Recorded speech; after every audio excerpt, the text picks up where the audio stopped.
We return to the group, picking up the pieces after the last raid, repairing the damage, removing the corpses, and cleaning the debris.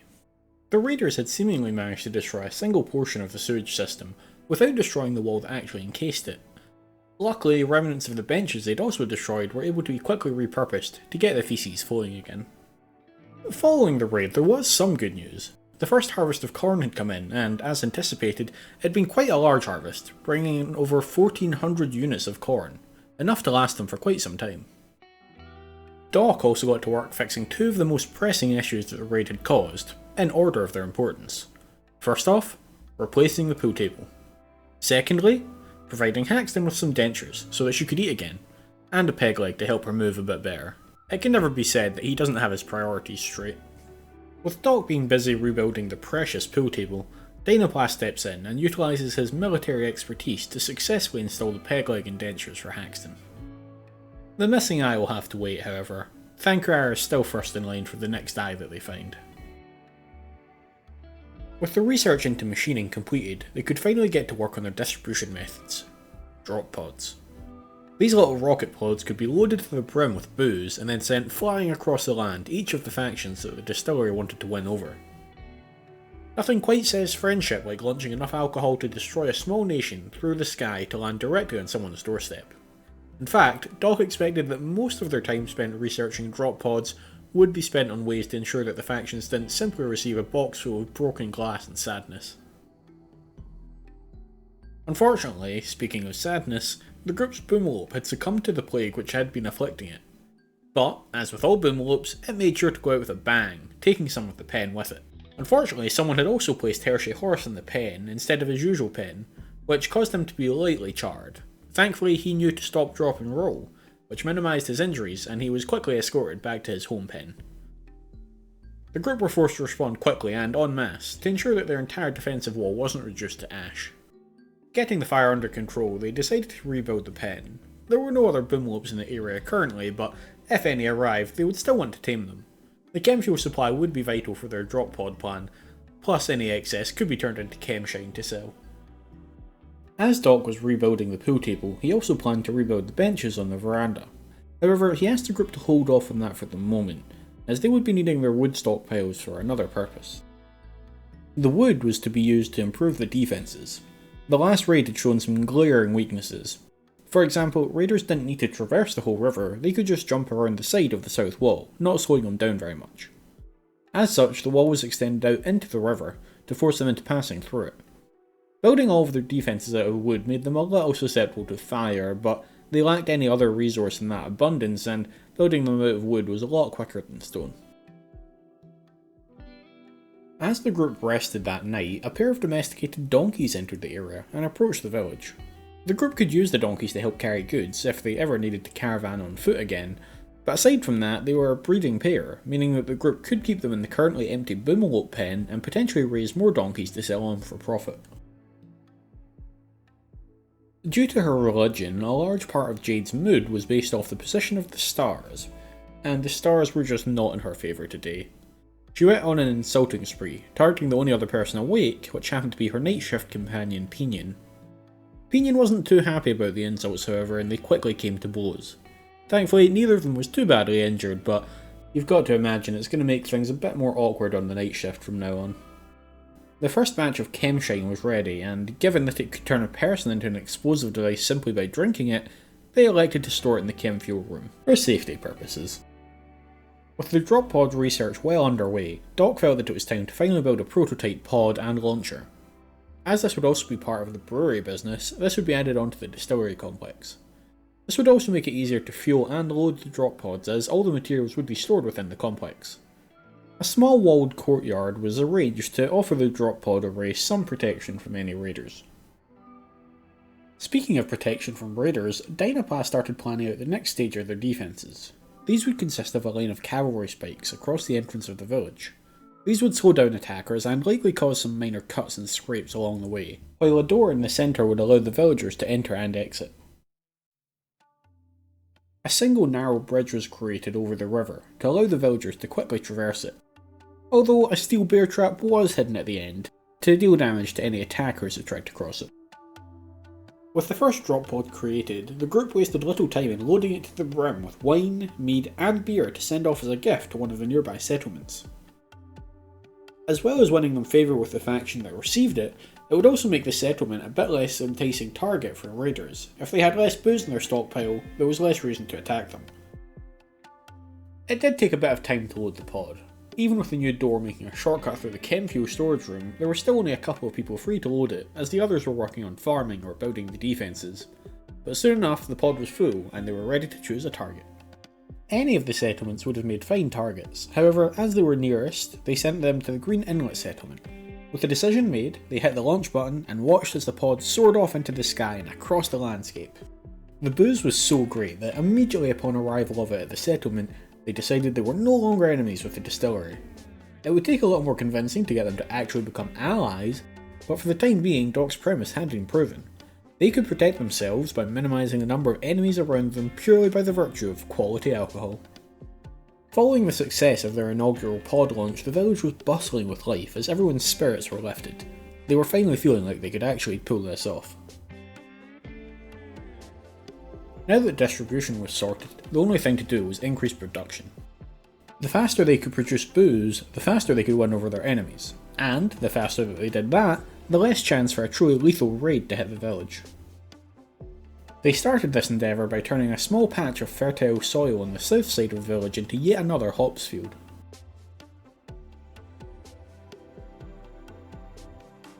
With their plans taking shape, they knew that the most important thing now was to hold off any attackers until they could make allies of the nearby settlements.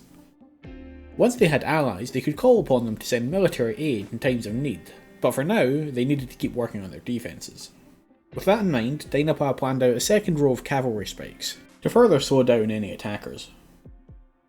The raider they had captured following the previous attack was still being held prisoner whilst Doc undertook the painstakingly slow task of trying to convert him to the Dr. Inking doctrine. The prisoner, however, was desperately bored of the tedium of Doc's teachings, and, in a fit of rage, attempted to break out of the makeshift prison. Thankfully, Doc's taser was still fully functional, so he responded quickly, tasing the prisoner and, with the help of Jade, beating him into submission before returning him to the prison. With the pen itself providing ample food for the donkeys, they'd been quite light touch animals. But, during a regular check-in, Dynapla found that the female donkey was pregnant. It seemed that the donkey program was both going very well and also entirely taking care of itself.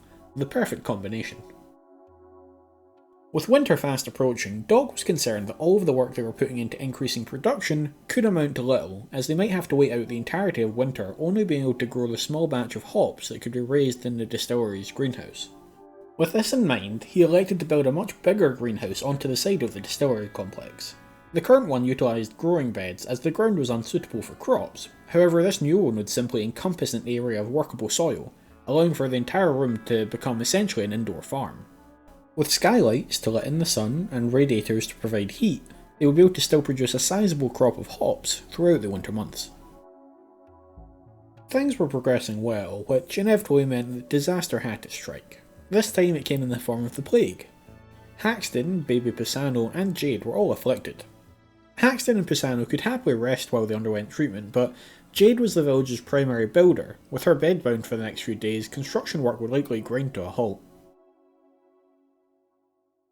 To add to the misery, the prisoner, Kineosh, attempted another escape. This time, with the help of Dynapla, Doc was once again able to recapture him, however he did take a few hits in the process. Perhaps it was the pain of these injuries which caused him to do such a poor job of tending to Jade's plague. Before they could even get rest, their issues were compounded further by the arrival of yet another mech cluster. This one landed right outside the front of the village and, worst of all, was subject to a countdown timer. In just under 2 days, the turrets and mechanoids would become active, making going anywhere near them a death sentence for their under-equipped villagers. No one at the distillery had armour or weapons that would be effective against the mechanoids, so for the time being they simply had to let them remain, and hope that none of the villagers would accidentally incur the ire of the robots by wandering too close. Haxton and Pisano were handling their plague well, but Jade was really struggling. Whether through a poor immune response or a lacklustre tending by Doc, it was catching up to her. Doc took one last swing at helping her out, but to little avail. Sadly, Jade was unable to overcome the illness, and the night shift lost half of its workforce. Jade would join the expanding graveyard, but she would not simply be buried. For her contributions to the distillery, and the village as a whole, she was honoured with a large sarcophagus, where her friends could visit her when they missed her.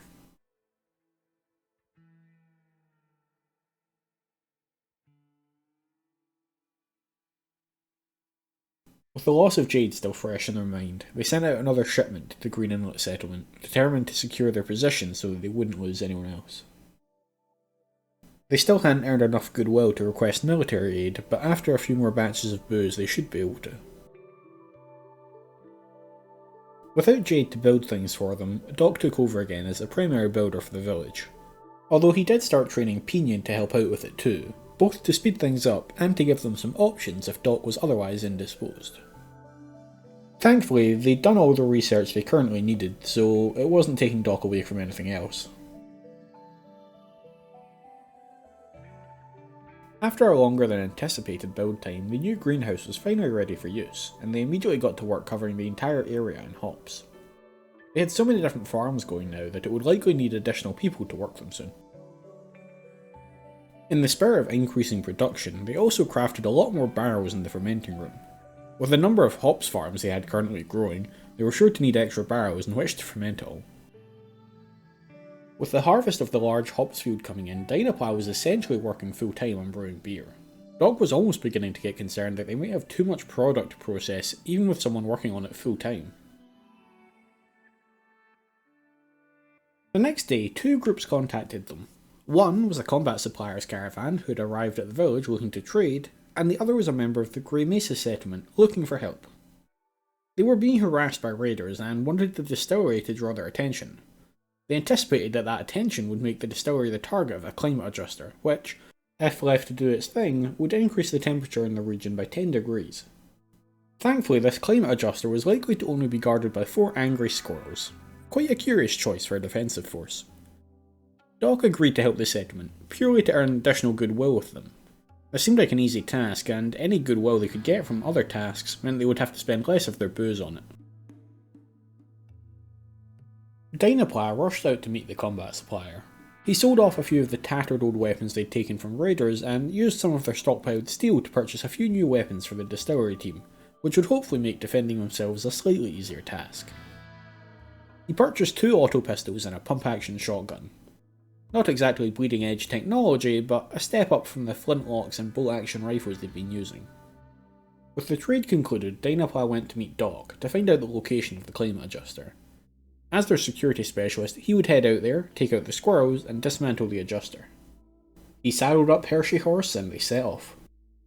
The next morning, a loud explosion rocked the village. It turned out that Doc had wandered a bit too close to the Met cluster at the front of the village in an effort to recover an animal carcass, and the Inferno turret had launched an incendiary device at him. Thankfully, with all the other doors in their defensive walls, he was able to escape and return to the village through another entrance. Pinion and Thankuara rushed over to try and contain the fire before it could engulf their entire defensive line. However, being in such close proximity to the turrets only made them launch even more fire at them, along with some bullets. One of these bullets almost took Thankuara's head off entirely, forcing them to retreat to patch her up. The mechanoids were just too dangerous to engage, and unfortunately their only option was to leave their defences to burn. Better to have to rebuild them at a later date than to lose more people now. As the defences burned, Dynaplow arrived at the location of the climate adjuster, ready to destroy some squirrels. With the help of Hershey Horse to keep him one step ahead of the furry little critters, he managed to make short work of them.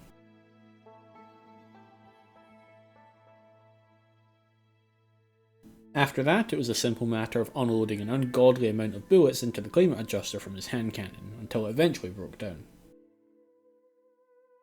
Back home, a heavy downpour had put out the fires at the front of the village, but only after most of the cavalry spikes had been destroyed. To balance this news out, however, Doc had finally converted Kinoash to his doctrine, and began working to convince him to join the distillery group. The group managed to enjoy a few quiet days, just working away at producing more booze, before the next issue reared its head. Doc, Thankuara, and Dynaplow all got struck down with the flu. Determined not to lose anyone else, Doc instructed all of them, himself included, to take some bed rest until they recovered. An enemy combatant dropped from the sky and landed near the village, injured and unable to leave on their own. Seeing another opportunity to win some friends by helping her out, Doc sent Dynapla out on Hershey Horse to rescue her before she could bleed out. This would be a risky rescue as it would take Dynapla within firing range of the mech cluster, but he was confident that he could dart into range, grab her, and then get out, without taking any shots. Well, he was confident that he could do it with the help of Hershey Horse at any rate. Thankfully for himself, the village, and poor Hershey Horse, he was correct, and they managed to rescue the fallen soldier without issue. As if angered that Dynapla had managed to dance around their shots, the mechanoids dropped a second mech cluster right next to the first to reinforce it, making the front of the village all the more dangerous. Continuing their time-honoured tradition of ignoring the mech clusters, of which there were now 4, and simply hoping for the best, the group instead turned their focus back to their production. With a new harvest of grapes, the existing stockpile of hops, and all the other fields nearing ready for harvest, they were clearly facing an issue of speed and how much they could process. Determined to fix this, they rearranged their fermenting room to fit a second brewery bench, allowing 2 villagers to work on creating the booze at once. With the help of some recruiting inspiration, perhaps in the form of a song and dance number, Doc finally managed to convince Kanoish to join the group. Kanoish grew up as an orphan in an industrial city, working in factories from the moment she was old enough to lift a wrench. But given her Yetican nature, she was invested with a deep wanderlust, and at 14 years old, she ran away from the factories, breaking her contract and hiding in the woods. She made use of her time there to become a forester, chopping lumber to sell to small trading posts around the planet. Her time as a forester gave her a deep understanding of the local flora, which Doc hoped to turn to their advantage with their ever-growing need for materials. Her time in the factories had also given her quite a good knowledge of crafting, allowing her to take up the mantle of the village crafter. The joy they felt at Kanoish's joining was soon dampened by a raid from a group of mechanoids. This was different to the clusters they'd been subjected to so far. These mechanoids would not wait outside the walls, and would instead launch attacks directly upon the village. As it turns out, however, not all mechanoids are from the same hive, and, much like all organic creatures, are all too happy to fight in between their own internal factions. In this, the mechanoid clusters which the group had left outside the village were now engaging in combat with the mechanoids which were attempting to raid the village. The enemy of my enemy and all that. Doc kept the villagers on standby though. There was no telling how the fight may go, and if the raiders won, then the village would still need to fend off any of the surviving attackers. It wasn't a particularly quick battle, but eventually the mechanoid clusters outside the village won out, finishing the attackers. This was the perfect outcome for the village. The attackers had managed to weaken the mechanoid cluster outside the base, whilst also not getting a chance to do any damage to the village. The remnants of the cluster would still remain outside the village, but they had been living under that shadow already, so it made little difference to them. Everything was going well. The group had figured out their distribution methods, and now all that was left to do was produce enough booze to befriend every faction in the vicinity.